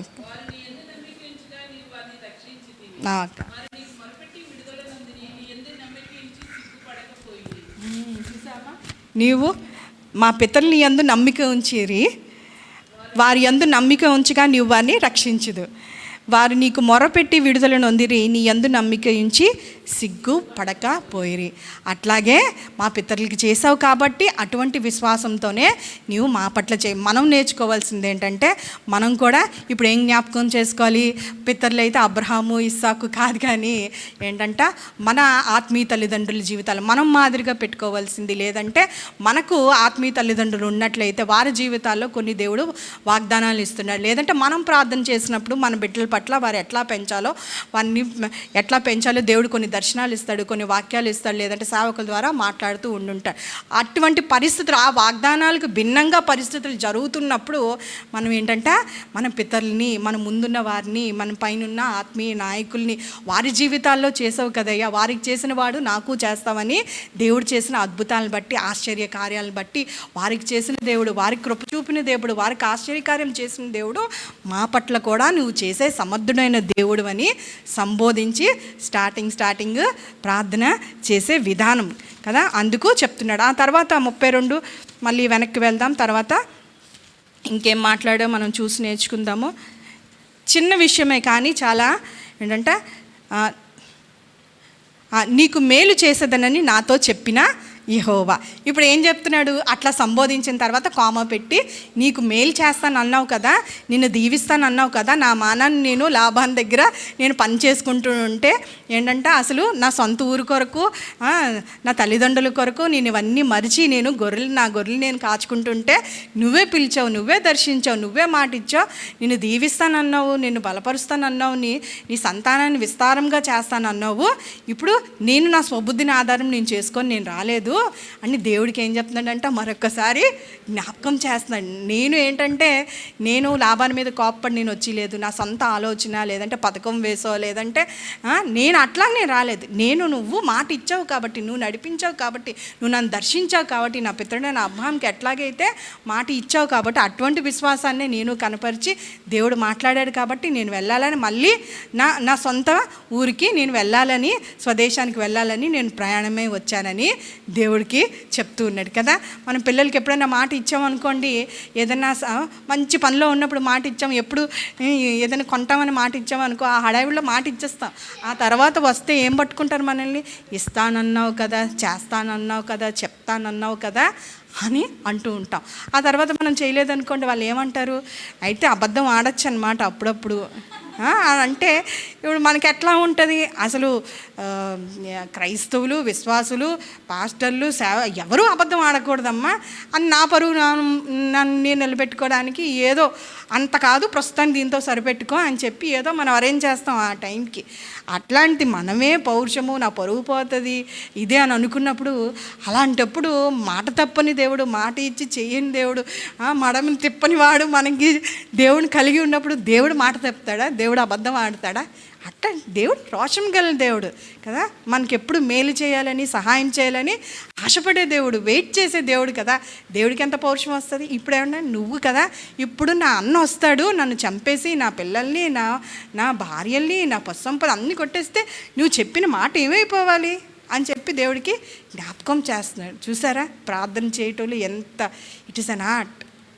దేవుణ్ణి మనం ఏంటంటే మోసం చేయడం కాదు, దేవుని మనసును గెలుచుకుంటున్నాడు యాకోబు.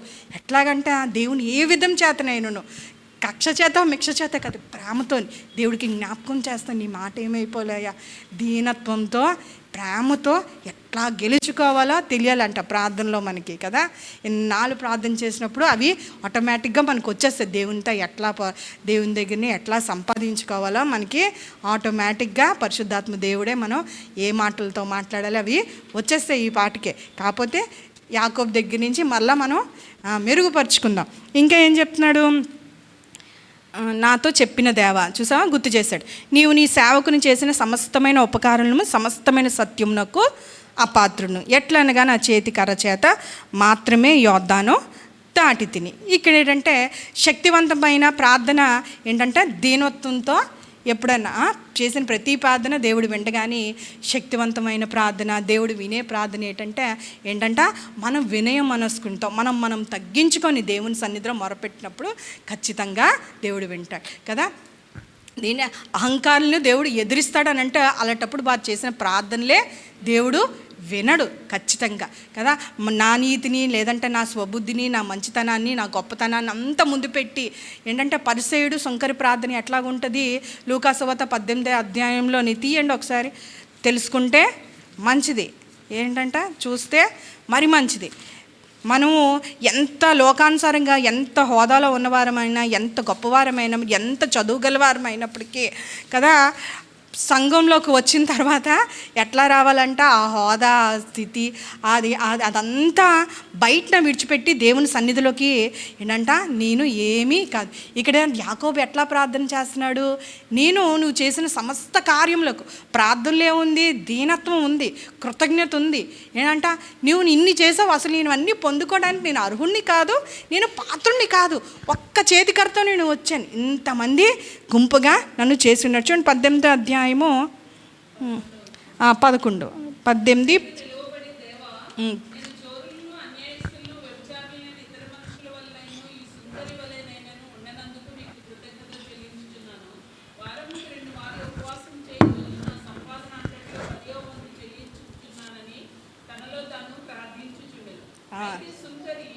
దూరంగా నిలుచుండి ఆకాశం వైపు కన్నులెత్తుటకైన ధైర్యం చాలక రొమ్ము కొట్టుకొనుచు, దేవా పాపినైన నన్ను కరుణించుమని పలికెను. అతనికంటే ఇతడు నీతిమంతుడిగా తీర్చబడి తన ఇంటికి వెళ్ళేదని మీతో చెప్పుచున్నాను. దేవుడే అక్కడ ఏం తీర్చున్నాడంటే, ఆ శుంకరి పరిసయుడు ప్రార్థన చేసినప్పుడు పరిసయుడు చేసిన ప్రార్థన దేవుడు అంగీకరించలేదు. ఎట్లాగున్నాడంట, నీ గొప్పతనాన్నంతా, నీ భక్తి జీవితాన్నంతా అక్కడ దేవుని సన్నిధిలోకి వెళ్ళినప్పుడు మనం ప్రార్థన చేసినప్పుడు మన భక్తిని కొనపరచడానికి, లేదంటే ఇతరులతో పోల్చుకోవటానికి, నేను ఇంత భక్తిగా చేస్తాను, నేను సేవ చేస్తున్నాను, ఏంటంటే 10వ వంతు ఇస్తున్నాను, లేదంటే నీ మందిరానికి వస్తున్నాను, తప్పక ఇవన్నీ చేస్తున్నాను అని చెప్పి ఉపవాసం ఉంటున్నానని ఆ గొప్పతనం అంతా, మన భక్తి అంతా మనం చూపించి, నేను ఇవన్నీ చేస్తున్నాను కాబట్టి నువ్వు నా ప్రార్థనకు జవాబు ఇవ్వాలని చెప్పి డిమాండ్ చేయడం కాదంట. ఇక్కడ ఎట్లాగంట, అటువంటి ప్రార్థనే కాదు, అది అసలు పనే చేయదు దేవుడి దగ్గర. ఎట్లాంటి ప్రార్థన అంట, ఇటు శుంకరు ఏం చేస్తున్నాడంట, సమీపించటానికి కూడా నేను దూరంగా నిల్చున్నాడంట. ఎందుకంట, కనీసం నేను దగ్గరకు వచ్చి నేను ప్రార్థన చేయటానికి కూడా నేను అర్హుణ్ణి కాదు ప్రభా, నేను పాత్రుని కాదు ప్రభా, నాలో ఏ మంచితనం లేదు, కేవలం నీ కృప ద్వారా నేను జీవిస్తున్నాను, నేను ఉనికిగలుగున్నాను, నేను బ్రతుకుతున్నానని తను తగ్గించుకొని ఏంటంటే, నన్ను కరుణించి, ఒకటే మాట, పాపినైన నన్ను కరుణించు. చాలాసార్లు ఈ మాట మనం చెప్పడానికి చాలా బాధపడిపోతాం. అందరితోని ఏంటంటే సమూహంగా ప్రార్థన చేసినప్పుడు కానీ, ఆరాధనలో కానీ ఏంటంటే కొంతమంది ఏడవడానికి కానీ, గట్టిగా స్తుతించడానికి కానీ, కన్నీరు కార్చడానికి ఏంటంటే చాలా అడ్డులు, ఆటంకాలు, మన హోదా, మన చదువు, మన డబ్బు, మన ఆస్తి, అవి అడ్డుగా వచ్చేస్తాయి. కానీ దేవుని సన్నిధిలోని ఎవరి ప్రార్థన, ఎవరి ఆరాధన, ఎవరిని అంగీకరిస్తాడంటే దీనులైన వారు, ఆత్మలో దీనులైన వారు ధన్యులు. ఆత్మలో దీనిలో మనం దీనత్వంగా, శారీరకంగా మనం ఏంటంటే దీనంగా కనిపించదు, మన చేష్టల వల్ల, లేదంటే మన నడవడిక వల్ల, మన మాటల్లో దీనత్వం కల్పించవచ్చు, మన డ్రెస్సింగ్ స్టైల్లో దీనత్వం కల్పించచ్చు. కానీ కనిపించింది ఏంటంటే, దేవుడు ఏం చూస్తాడంటే ఆత్మను, హృదయాంతరంగం చూశాడు. ఆత్మలో దీనిలో అయిన వారు ధన్యులు. తను హెచ్చించబడిన వారు, కిందనే ఒక్కటే ఉంది, హెచ్చించుకున్నవాడు తగ్గించబడును. ఏంటంటే తను కన్నా తను ఎక్కువగా అనుకున్నవాడు. నువ్వు ఎంత మట్టుకు ఉన్నావో అంతే నువ్వు అనుకోవాలి కదా, అంతకన్నా నువ్వు ఎక్కువగా నువ్వు హెచ్చించుకున్నావు అనుకో, దేవుడు తగ్గించేస్తూ ఉంటాడు కదా. దేవుడు ఏంటంటే కనపరచువాన్ని ఆయన కనపరుస్తాడు. ఆ అవకాశం దేవుడికి ఇవ్వాలి. మనం తగ్గవలసినది, ఆయన హెచ్చవలసి ఉన్నది. కాబట్టి దేవుని సన్నిధిలో వచ్చినప్పుడు ఆన్ డిమాండ్ కాదు, కానీ ఏంటంటే నా భక్తి జీవితాన్ని అంతా పెట్టి, అవును ప్రభువా నేను ఇది చేశాను. ఒకసారి చెప్పే ఉన్నాను, పిల్లి కుక్కకి, ఒక యజమానికి 2 పెంపుడు జంతువులు, పిల్లి కుక్క. పిల్లికి ఏంటంటే చాలా రాజభోగం అన్నమాట. రెండిని సమానంగా చూస్తున్నాడు, దాన్ని శుభ్రపరుస్తూ ఉంటాడు, తిండి పెడుతుంటాడు టైంకి, దానికి మంచి బెడ్ ఇస్తూ ఉంటాడు, టైంకి పడుకోబెడుతూ ఉంటాడు, దానికి కావాల్సిన అన్నీ చేస్తూ ఉన్నాడు అనమాట. ఇటు పిల్లికి కుక్కకి కూడా సమానంగా. పిల్లి అనుకుంటుంది, నేను ఆడికి మాస్టర్నేమో, నా యజమానేమో, నేను వాడికి యజమానేమో, అందుకే నాకు ఇవన్నీ చేస్తున్నాడు అని చెప్పి గర్వపడిపోతూ ఉంటుందంట. కుక్క అట్లాంటిది కాదు, నా యజమాని ఇట్లా చేస్తున్నాడని చెప్పి, అందుకే కుక్కకి విశ్వాసం ఎక్కువ అని అంటూ ఉంటారు. కుక్క స్వభావం ఏంటంటే, నా యజమానుడు నా కొరకు ఇంత ప్రయాసపడుతున్నాడని కృతజ్ఞత కలిగి ఏంటంటే కుక్క విశ్వాసంతో జీవిస్తుంది అని అంటూ ఉంటారు కదా. అట్లాగా ఎట్లా ఉండేదంటే పిల్లి స్వభావం అయితే ఉండకూడదంట. చూడండి, శతాధిపతి వస్తుంటాడు,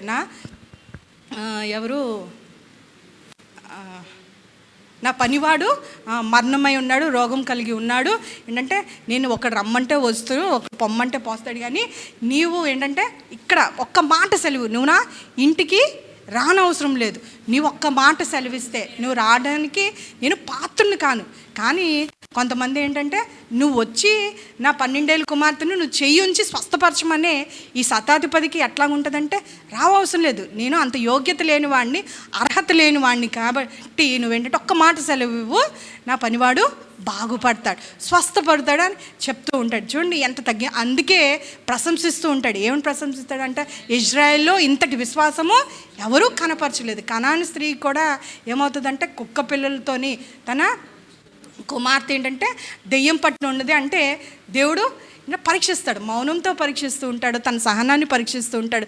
గోజాడుతూ ఉంటుంది, పట్టు విడువుక వెళ్తూ ఉంటుంది కదా. వెళ్తూ ఉన్నప్పుడు కుక్క పిల్లలు అని చెప్పి సంబోధించినప్పటికీ కూడా ఏంటంటే దాన్ని సహించి ఏంటంటే కాబట్టి సహించింది, ఓర్చుకుంది కాబట్టే ప్రార్థన చేసిన దానికి తన విజ్ఞాపనకి ఆ ప్రతిఫలాన్ని పొందుకొని వెళ్ళింది. కాబట్టి ఈ ఇరువురు శతాధిపతి కానీ కనాను స్త్రీ కొరకు ఏం మాటలు ఉన్నాయమ్మా ఏంటంటే ఇటువంటి విశ్వాసము అన్యుల్లో కనబడిందండి. ఎవరిలో అంట ఇజ్రాయిల్లో కనబడలేదు, కానీ విశ్వాసంలో కనబడలేదు, కానీ ఏసైకి ఎక్కడ కనబడిందంట శతాధిపతిలోని.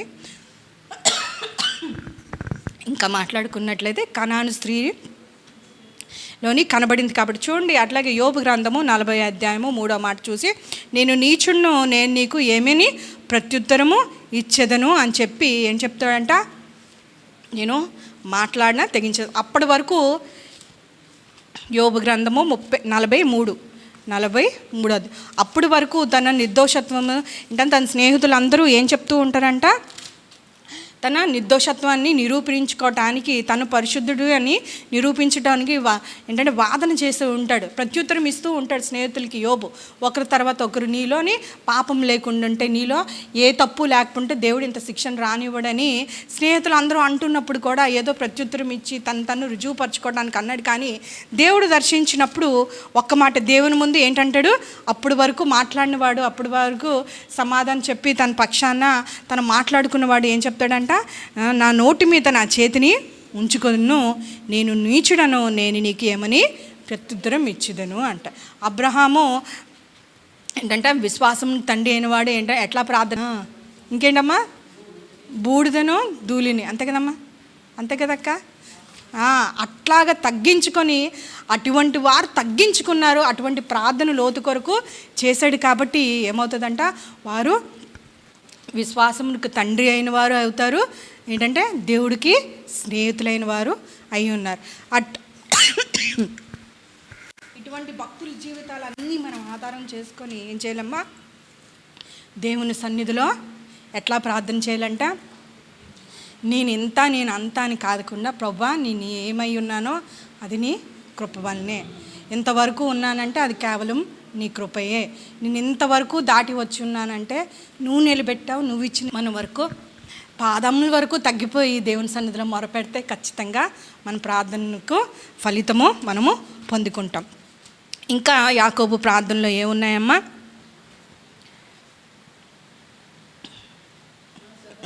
నా సహోదరుడైన యాషావు చేతుల నుండి దయచేసి నన్ను తప్పించుము, అతడు వచ్చి పిల్లలతో తల్లిని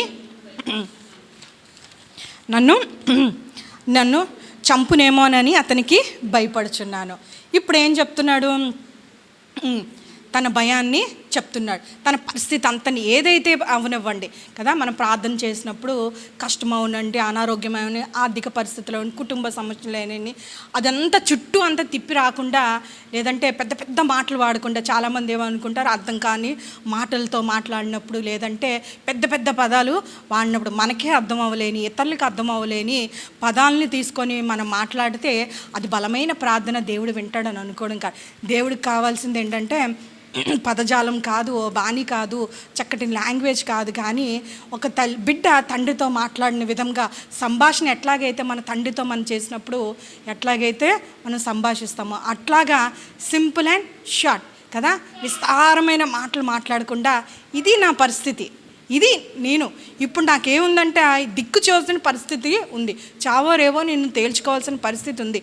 ఇప్పుడు నా సహోదరుడు యాషావు వచ్చి పడితే ఇప్పుడు మొత్తం అంతా సమూలంగా ఇన్నాళ్ళు సంపాదించింది నా ఆస్తి యావత్తు నాకు ఏంటంట మేము నశించిపోతాము, ఇప్పుడు నాకేమవుతుందంట నేను భయపడుచున్నాను నాకు అని చెప్పి మాట్లాడుతుంటాడు. ఏంటంటే ఉన్నది ఉన్నట్టు తన హృదయం విప్పి ఏంటంటే చాలా స్పష్టంగా ఇంకా దాపరికం లేకుండా డాక్టర్స్ దగ్గరికి వెళ్తున్నప్పుడు, లాయర్స్ దగ్గరికి వెళ్ళినప్పుడు ఏం చెప్తూ ఉంటారంట, నిజాలే చెప్పాలి, అబద్ధాలు చెప్పాలి. లేదంటే వారు చేయాల్సిన సహాయం కూడా వారి చేతిలో ఉన్నది, వారు చేయాల్సిన ట్రీట్మెంట్లు చేయలేరంట.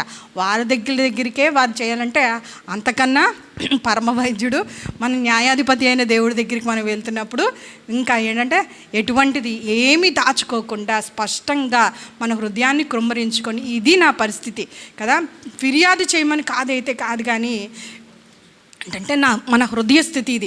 నేను భయపడుచున్నాను, ఇప్పుడు అప్పుల వారు నా మీదకి వస్తున్నారు, లేదంటే ఇప్పుడు ఈ అనారోగ్య పరిస్థితి, ఇది డాక్టర్ రిపోర్ట్, నాకైతే భయం వేస్తుంది, లేదంటే నాకు పారిపోవాలనిపిస్తుంది, నా పరిస్థితి. నువ్వు అప్పుడు ఆ సమయంలో మన హృదయంలో మన మనసులో వచ్చిన తలంపులన్నీ ఎవరి దగ్గర చెప్తాము? మనుషులు చెప్తే మనుషులు హేళన చెయ్యొచ్చు, ఇదేనా నీ భక్తి జీవితము అని అనుకోవచ్చు, లేదంటే వారి దృష్టిలో మనం తక్కువగా కనపడచ్చు.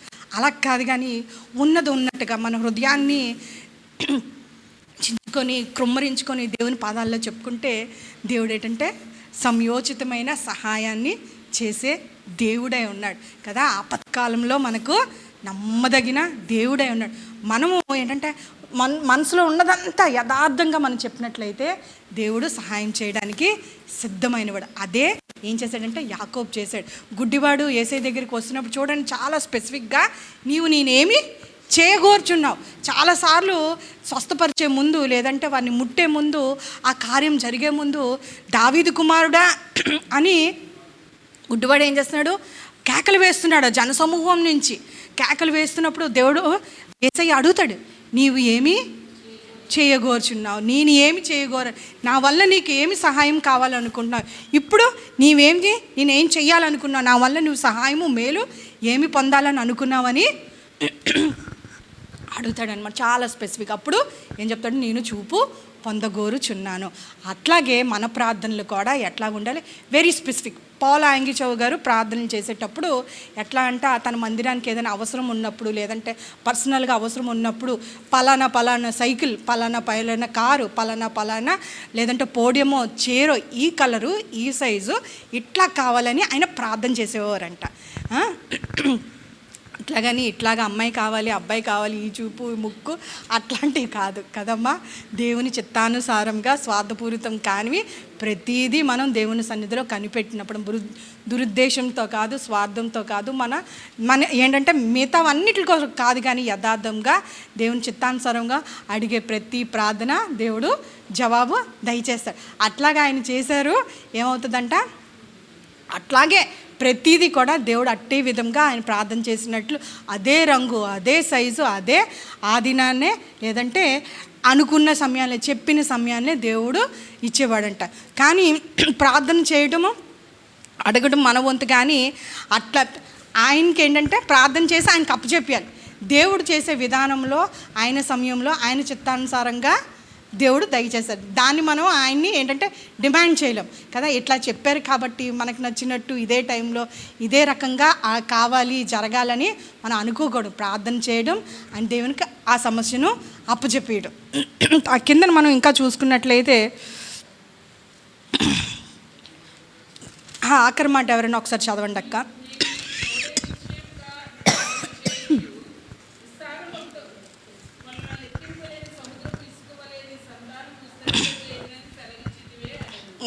ఇక్కడ ఏం మాట్లాడుతాడంటే మన ప్రార్థనకు ఇంకా బలం చేకూర్చాలంటే దేవుని వాగ్దానాలు, ఇందాక వాగ్దానాలు ఏంటంటే ఎత్తుపట్టి ప్రార్థన చేయాలి.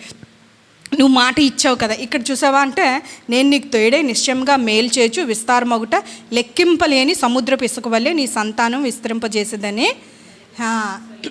ఏం చేస్తున్నారంటే ఇందాక మనం చెప్పుకున్నట్లే ఏమనంటే మనకు కొన్ని వాగ్దానాలు ఉంటాయి కదమ్మా. దేవుడు వాగ్దానాలు ఇస్తాడు మన బిడ్డల పట్ల, మన పరిచర్య పట్ల, లేదంటే ప్రార్థన చేసినప్పుడు కొన్ని దర్శనాల ద్వారా, లేదంటే సేవకుల ద్వారానో, లేదంటే మనకి సొంతంగా దేవుడు ప్రత్యక్షపరిచిన వాగ్దానాలు. అంటే బైబిల్ గ్రంథంలో ఉన్న వాగ్దానాలన్నీ మనకి ఒక చెక్స్ లాంటివే. అంటే వాటిని దేవుడు ఏంటంటే మన చేతిలో చెక్ ఉందంటే మన చేతిలో డబ్బు ఉందన్నట్టే. కాకపోతే అవన్నిటిని ఏంటంటే బ్యాంక్ వెళ్ళి డ్రా చేసుకోలేం కదా. దేవుడు ఏమంటే అంటాడంటే యుగ సమాప్తి వరకు నేను నీకు తోడుగా నేను ఉంటాను అంటుడే, లేదంటే నిన్ను అప్పిచ్చివాడిగా నేను ఉంచుతాను, ఏంటంటే నేను లోకం తలగా ఉంచుతాను అన్నాను, నేను స్వస్థపరచు యెహోవాని నేనే అంటాడు. అట్లాగా ఏ పరిస్థితికి కావాల్సిన, ఏ సమయానికి కావాల్సిన వాగ్దానాలన్నీ బైబిల్ గ్రంథంలో చూడండి. పెద్ద బిల్డింగ్ బంగ్లా ఉందనుకోండి, అందులో అనేకమైన గదులు ఉన్నాయనుకోండి, ఆ గదులన్నిటికీ తాళము ఏంటంటే ఒక్క చైన్కే పెడతాం, అన్నీ ఉంటాయి. అట్లాగా ఒక్కొక్క రూమ్ కదా, అనారోగ్యానికి, లేదంటే భయం కలిగినప్పుడు, సంతోషం కలిగినప్పుడు, కృతజ్ఞత కలిగినప్పుడు, లేదంటే కుటుంబ సమస్యలు కలిగినప్పుడు, ఏ టైంకి కావాల్సిన వాగ్దానాలన్నీ ఆ టైంకి దేవుడు మనకి ఉంచి ఉన్నాడు. ఆ ఒక్కటే కాదు, కానీ ఏంటంటే మనము న్యూ ఇయర్కి తీసుకున్న ఒక్క వాగ్దానం పెట్టి మనం ప్రార్థన చేయడం కాదు, కానీ విశ్వాసంతో ఏంటంటే ప్రతి వాగ్దానము యేసుక్రీస్తునందు అవునని ఆమెన్ అని వాటిని ఏంటంటే వాటిని ఎత్తిపట్టి, పరిస్థితులు ఇట్లా ఉన్నప్పుడు దేవుని సన్నిధిలో ఎత్తిపట్టి ప్రార్థన చేయాలి. చూడండి, నా జీవితంలో నేను ఎట్లా ప్రార్థన చేసేదానంటే, మా మమ్మీ డిశ్చార్జ్ అయ్యే టైంకి ఎట్లా ఉండేదంటే, mummy was bone and skeleton, చాలా వెయిట్ తగ్గిపోయారు. ఇంక మమ్మీ ఏం బోన్సే కనబడుతున్నాయి. కానీ విశ్వాసం ఏంటంటే ఒక్క రోజులోనే మేము 10 డేస్కి వెళ్ళి డిశ్చార్జ్ అయ్యి 1 డేలో మళ్ళీ హాస్పిటల్కి మమ్మీ అడ్మిట్ అయిపోయారు. ఇప్పుడు మమ్మీ డిశ్చార్జ్ అయ్యి అక్కడ ఏంటంటే ట్రీట్మెంట్ చేసేది ఏం లేదు, బాడీ సపోర్ట్ చేయట్లేదు, మీరు తీసుకెళ్ళిపోండి పేషెంట్ని అని చెప్పినప్పుడు తీసుకెళ్ళలేక, అక్కడ ఉంచలేక, తీసుకెళ్తే ఏం జరుగుతుందని భయంతో ఏడ్చి కన్నీరు పెట్టి భయంతో ఆందోళనతో తీసుకెళ్ళాం. ఇంకా వేరే గత్యంతరం లేక తీసుకెళ్ళినప్పుడు ఒకటే ప్రార్థన చేసేదాన్ని కదా, ఎండిన ఎముకల్ని జీవం పోసే దేవుడు. కొన్ని వాగ్దానాలు ఉన్నప్పుడు అవి ఎత్తిపెట్టి ప్రతిరోజు ప్రార్థన చేసేదాన్ని కదా. ఎండిన ఎముకలకి జీవాన్ని దయచేసే దేవుడు కదయ్యా, మరి నీ మాట యథార్థమైనది, అది ప్రార్థన చేశారు. మృతతుల్యమైన శారా గర్భాన్ని శక్తినిచ్చి ఏంటంట మళ్ళీ గర్భం ధరించడానికి శక్తినిచ్చావు. ఖచ్చితంగా దేవుడు ప్రార్థన ఆలకించే దేవుడు. నా అనుభవం నుంచి ఈ 2 మాటలు, ఈ 5 నెలలు దేవుడు ఏంటంటే జీవాన్ని ఇచ్చాడు. ప్రతిరోజు ఆ మాటను పెట్టి నేను ఎత్తిపెట్టి ప్రార్థన చేశాను. నువ్వు అన్నావు కదా ప్రభువా, ఇది నీ వాగ్దానం కదా, ఇజ్రాయెల్ నీవు అంటే గొప్ప సమూహం వల్లే, గొప్ప సైన్యం వల్లే చేశాను అన్నావు, నీ మాట నిజం కాబట్టి ఈ మాటను పెట్టి విశ్వాసంతో నేను ప్రార్థన చేస్తున్నాను, నీవు చేయి ప్రభువా. దేవా నీవు ఉన్నావని, ప్రార్థన ఆలకించేవాడువని మట్లా ఈనాటికి 5 నెలలైంది. దేవుని కృప, కేవలం దేవుని కృప. ఆహారం అయితే పెద్దగా ఏమైతే మనం తినేటట్టు తినట్లేదు. చెప్పేది ఏంటంటే నేనంటే దేవుని వాగ్దానాల్ని ఎత్తిపెట్టి, ప్రతి వాగ్దానం దేవుడు మనకి ప్రతి పరిస్థితికి, కష్టంలో ఉన్నప్పుడు, దుఃఖంలో ఉన్నప్పుడు, కన్నీటిలో ఉన్నప్పుడు, వేదంలో ఉన్నప్పుడు, ప్రతి పరిస్థితికి దేవుడు నువ్వు భయపడకు, నేను ఉన్నాను కదా, నిన్ను పేరు పెట్టి పిలిచిన వాడిని, నిన్ను సిగ్గుపరచుటకు నువ్వు నన్ను నమ్మిన వల్ల నేను సిగ్గుపడవు, నువ్వు నిలబడతావు, నువ్వు సమస్తము చేయగలవు, ప్రభు శక్తిని బట్టి చేయగలవు అని అనేక మాటలు, నిన్ను విడువను ఎడబాయన అని ఎన్ని మాటలు ఉన్నాయి. మనం పడిపోయినప్పుడు, లేవలేనప్పుడు, పరిస్థితులన్నీ ప్రతికూలంగా ఉన్నప్పుడు, అన్ని పరిస్థితులకి మనకు కావాల్సిన ఏంటంటే వాగ్దానంలో దేవుని గ్రంథంలో ఉన్నాయి. ఆ మాటలు ఎత్తిపెట్టి మనం యథార్థంగా నిజముగా మొర్రపెట్టినప్పుడు దేవుడు ఏంటంటే ఆలకించే దేవుడు. ఆయన మౌనంగా ఉండే దేవుడు కాదు, కానీ ఎటువంటి దేవుడు అంటే ఆయన జీవం గల దేవుడు. ఆయన పిల్లలు ఏంటంటే బాధపడుతున్నప్పుడు, ప్రార్థన చేసినప్పుడు, విశ్వాసంతోని నమ్మికతోని దేవుని సమీపించి ప్రార్థన చేసినప్పుడు ఎట్లాగంటే దేవుడు ఆలకించే దేవుడై ఉన్నాడు. ఇట్లాగా యాకోబు జీవిత ప్రార్థనలోంచి ఎట్లా నేర్చుకున్నామంటే యథార్థంగా వారు పితరుల జీవితాల్లో చేసిన ఆ కార్యాలని ఆశ్రయం చేసుకొని, ఆధారం చేసుకొని, నువ్వు పితరుల దేవుడు కదా, వారికి చేసినట్లు నాకు చేయన్నాడు. ఇంకేమన్నాడంటే దీనత్వం కలిగి ఉన్నాడు. దేవునికి జ్ఞాపకం చేశాడు, నువ్వేం మాటలు ఇచ్చావు, నువ్వేం వాగ్దానం చేసావు, నువ్వు ఈ మాట నా జీవితంలో సెలవిచ్చావు కదా, మరి నువ్వు మర్చిపోతే ఎట్లా దేవా, పరిస్థితులు ప్రతికూలంగా ఉన్నాయి కానీ నువ్వు మాట ఇచ్చే దేవుడు కదా, నువ్వు సత్యవంతుడైన దేవుడు కదా అని మాట ఇస్తున్నాడు. ఇంకేంటంటే దీనత్వం కలిగి ఉన్నాడు, తను తగ్గించుకున్నాడు. ఇవన్నీ చేయుటకు నేను మోసగాడిని, అబద్ధికుడిని, నాలో ఏ మంచితనం లేదు ప్రభువా, నువ్వు ఇంతవరకు ఇన్ని అద్భుతాలు చేసావు, చేసావు, ఇన్ని ప్రార్థనలు విన్నావు కదా, అవన్నీ జవాబు నేను అనేక మార్లు పొందుకున్నాను. దానికి నా భక్తి జీవితం, నా ప్రార్థనా జీవితం అయితే కాదు కానీ ప్రభువా, కేవలం నువ్వు కృపగల దేవుడు కాబట్టి ఆ ప్రార్థనలన్నీ నువ్వు ఆలకించావు, వాటికి జవాబు దయచేసావు. ఇంకా ఏంటంటే వాగ్దానాలు ఎత్తిపెట్టి, నువ్వు ఆ వాగ్దానాల్ని మనం ఎత్తిపెట్టి ప్రార్థన చేయడము మనం నేర్చుకున్నట్లయితే ఖచ్చితంగా మన ప్రార్థనకు జవాబు పొందుకుంటే శక్తి దేవుడు ఇస్తూ ఉంటాడు కదా. అట్లా కళ్ళు మూసుకున్నట్లయితే చిన్న మాట ప్రార్థన చేసుకొని మనం ముగించుకుందాం. యాకోబు జీవితంలోంచి ఈ దినాన్న దేవుడు ఏం చేశాడంట, దేవుడు ఎట్లా ప్రార్థన చేయాలో మనకి మరి ఒక్కసారి మా ఆత్మీయ జీవితాన్ని మళ్ళీ మెరుగుపరచుకోవడానికి, ఎట్లాగా మా ప్రార్థనకు మేము జవాబు పొందుకోవాలో అని దేవుడు నేర్పించిన ఉన్నప్పుడు ఆశ కలిగిన ప్రాణాన్ని తృప్తిపరిచే దేవుడు కదా. మన ప్రార్థనా జీవితంలో జయ జీవితం కలిగి దేవుని సన్నిధిలో మనము చేసిన ప్రతి ప్రార్థనకు జవాబు పొందుకోవాలంటే ఎట్లాగా దేవుని ఎట్లాగా సమీపించాలి, ఏ మాటలతో దేవుని హృదయాన్ని గెలవాలి, ఏ మాటలు చెప్పి దేవునితోని సమాధానపరచాలి, ఏ మాటలు చెప్పి ఆయన హృదయాన్ని ఏంటంటే సహాయం చేయడానికి, ఆయన చేతి ఎత్తి మన సహాయం చేయుటకు, ఆయన మన బలపరచుటకు ఏ మాటల ద్వారా ఆయన హృదయాన్ని మనం గెలవగలగాలనేది దేవుడు ఇది మనం మాట్లాడి ఉన్నాడు. అవును ప్రభువా, దేనత్వం కలిగి నాయన కృతజ్ఞత కలిగి మేము ప్రార్థన చేయుటకు, మమ్మల్ని మేము తగ్గించుకొని ప్రార్థన చేయుటకు ప్రభువా మాకు నేర్పించమని ప్రార్థనా శక్తి మాలో నింపమని వేడుకొంచున్నాం. ప్రార్థన ఆత్మను మమ్మకు అధికం చేయమని వేడుకొంచున్నాం. ప్రభువా మా ముందర మా ఆత్మీయ జీవితాల్లో నాయన మాకు ముందుగా సేవకులుగా ఉన్నవారు, ఆత్మీయ నాయకులుగా ఉన్నవారి జీవితాల్లోంచి నాయన వారి ప్రార్థన ఫలితాన్ని మేము నేర్చుకొని వారిని ఎత్తిపట్టి మేము ప్రార్థన చేయటకు మాకు నేర్పించమని వేడుకుంటున్నాం. ఆ వాగ్దానాలను బట్టి మేము స్వతంత్రించుకొని ప్రభువా నాయన మేము ప్రార్థన చేయటకు మాకు నేర్పించమని వేడుకుంటున్నాం. నీ సన్నిధిలో నిజంగా మొరపెడితే ప్రభువా నువ్వు ఆలకించే దేవుడు. ఎవరైనా ఈ పాటను మీకు తెలిసినట్లయితే నాతో పాటు ప్రార్థన చేయండి. జీవము గల దేవుడు మౌనముగా ఉండునా, జీవము గల దేవుడు మౌనముగా ఉండు, తన పిల్లల కాయన మేలు చేయకుండు, నిజముగా మొరపెట్టినా దేవుడాలకించకుండునా, సహనముతో కనిపెట్టినా సమాధానమీయకుండునా, జీవము గల దేవుడు మౌనముగా ఉండునా, జీవము గల దేవుడు మౌనముగా ఉండునా, తన పిల్లల కాయన మేలు చేయకుండునా, తన పిల్లల కాయన మేలు చేయకుండునా. సృష్టికర్త అయిన వానికి మన అక్కర తెలియకుండునా, సృష్టికర్త అయిన వానికి మన అక్కర తెలియకుండునా, సరి అయిన సమయానికి దయచేయక ఊరకుండునా, సరి అయిన సమయానికి దయచేయక ఊరకుండునా,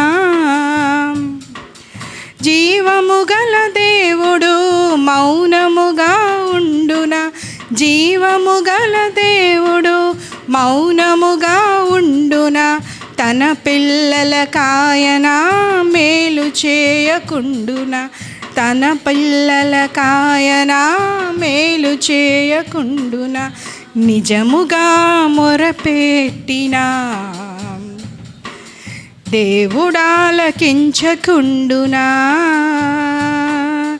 నిజముగా మొరపెట్టినా దేవుడాలకించకుండునా, సహనముతో కనిపెట్టినా సమాధానమీయకుండునా, జీవము గల దేవుడు మౌనముగా ఉండునా, జీవము గల దేవుడు మౌనముగా ఉండునా, తన పిల్లల కాయన మేలు చేయకుండునా, తన పిల్లల కాయన మేలు చేయకుండునా. హల్లెలూయా. నిజముగా మొరపెట్టిన ప్రవ్వా నీవు ఆలకించే దేవుడు, ప్రార్థన విడే పావునుడు. అవును ప్రవ్వా, నువ్వు జీవం గల దేవుడు కాబట్టి మేము ప్రార్థన చేస్తున్నప్పుడు నువ్వు మౌనంగా ఊరకుండా లేవు ప్రవ్వా. నువ్వు ఈ పిల్లలకు నువ్వు సహాయం చేసే దేవుడు. సహాయం చేయకుండా నీ కురచ కాలేదు కానీ, నీ చెవులు మందములు కాలేదు కానీ ప్రవ్వా, మేము మా పాపములను అడ్డుగా ఉన్నవని నీ వాక్యం సెలవిచ్చిన రీతిగా ప్రవ్వా నాయన నిజంగా నీ సన్నిధిలోని యథార్థముగా నమ్మకంగా ఆసక్తితో విశ్వాసంతో నీ సన్నిధిలో నాయన కృతజ్ఞతతో మేము తగ్గించుకొని ప్రార్థన చేయుట మాకు నేర్పమయ్యా. నీ భక్తులు అనేక రీతిలో ప్రవ్వా నీకు ప్రార్థన చేసి వారి జీవితాల్లోని నాయన విశ్వాస వీరులుగా నిలబడి ఉన్నారు ప్రవ్వా. వారి ప్రార్థనా జీవితం నుంచి మేము కొన్ని విషయాలన్నా నేర్చుకొని మా జీవితాలని, మా ప్రార్థనా జీవితాన్ని మెరుగుపరచులాగా మీరు సహాయం దయచేయమని మేము నిజంగా మొరపెట్టిగే నీ సన్నిధిలో ప్రవ్వా మేము ప్రార్థనలకి నాయన మేము జవాబు పొందుకోలేకపోతున్నాం నాయన. నీ సన్నిధిలో అంగలార్చుటకు, యాచనలు చేయుటకు నాయన దీనత్వంతో నీ సన్నిధిలో సహనంతో కనిపెట్టుటకు, విసుగక ప్రార్థన చేయుటకు, ఆసక్తితో ప్రార్థన చేయుటకు మమ్మల్ని మరొకసారి పురుగొల్పమని వేడుకుంటున్నామయ్యా. మా ప్రార్థన బలిపీఠాలని కట్టమని వేడుకుంటున్నాం. నీ ప్రార్థన నాయన ఆత్మను మా మీద కృమ్మరించమని వేడుకుంటున్నాం ప్రవ్వా. నీ కృప చూపించమని వేడుకుంటున్నాం ఈ దినాన్న ప్రవ్వా. ఈ సన్నిధిలో ప్రవ్వా నేను కొంతమందిగా నీ సన్నిధిలో మేము కూడుకొని ఉన్నాం. ఆసక్తితో ప్రవ్వా నాయన వచ్చి ఉన్న ప్రతి ఒక్కరిని మీరు దీవించండి, ఆశీర్వదించి నెమ్మది కలిగి సమాధానంతో మేమందరము తిరిగి వెళ్ళుటకు నాయన నీ కృపను చూపించి మీరే దీవించి ఆశీర్వదించమని యేసే పరిశుద్ధ నామంలో అడిగి వేడుకుంటున్నాం తండ్రి. ఆమేన్. యేసు రక్తమే జయం, సిలువ రక్తమే జయం, అపవాది అనంత నాశం. ఆమేన్.